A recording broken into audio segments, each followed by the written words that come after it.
Hello, SoundPix here. I have been using this controller for more than a year and now I want to share my thoughts about it. I bought this controller because it was cheap and I'm in China. I have made that first video as a try to record yet another overview of anything and I didn't expect it will become popular. That is why I feel need to do this second video with more details, because I hate overviews that hides or skips nuances which appears to you at the big surprise when you buy a thing. After making the first video, I have found this comment on Reddit. It showed me some minor disadvantages worth mention, despite they don't bother me even now. Rotaries without potentiometer. It's hard to reach a big range in one turn, from 0 to 127. You need like 3 or 4 movements to do that. You can see this in Native Instruments' massive macros example. It takes few turns to reach its limits. The most frequently used thing in any 2-octave MIDI keyboard are octave switching. Let's see how much actions does it take to switch an octave here. You need to find octave button between the other 9 similar buttons. Then you search with your eyes another 2 buttons that looks exactly like others here, and then switch an octave. It has a little bug. Sometimes after pressing plus it goes up to the 5th octave.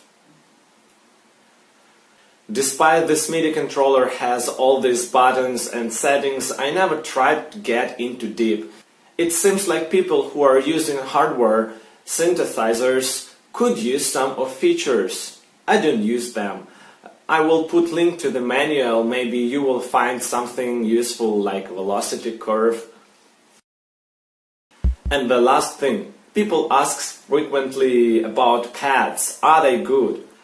I didn't have some fancy MIDI controller to compare with, but this seems like an average.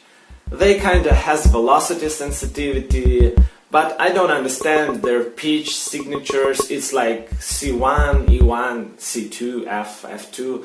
Why so far from each other? Native Instruments battery or Agent 1, they don't have such mappings.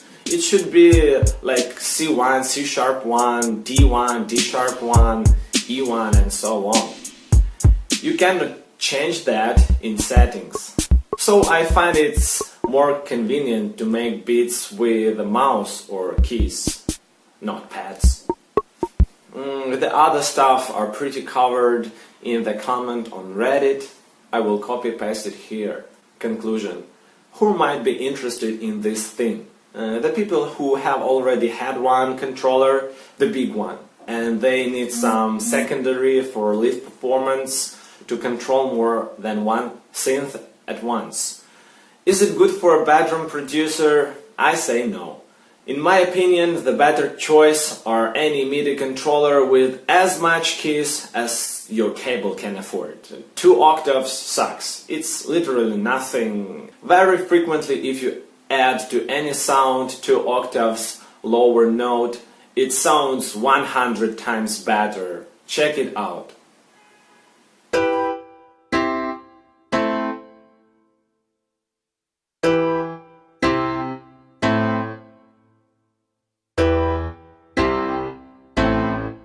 Pads, rotaries and other shit are useless too. You don't have 3 hands to rotate them while playing.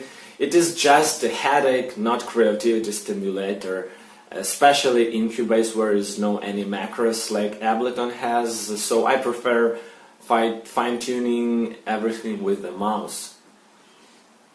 So a perfect bedroom keyboard to me is 88 keys MIDI controller with pitch and mod wheels, maybe a few rotaries that works the same way as mod wheel. That's it. Do your conclusions and I will always answer your questions in the comment section. Thanks for watching. Bye.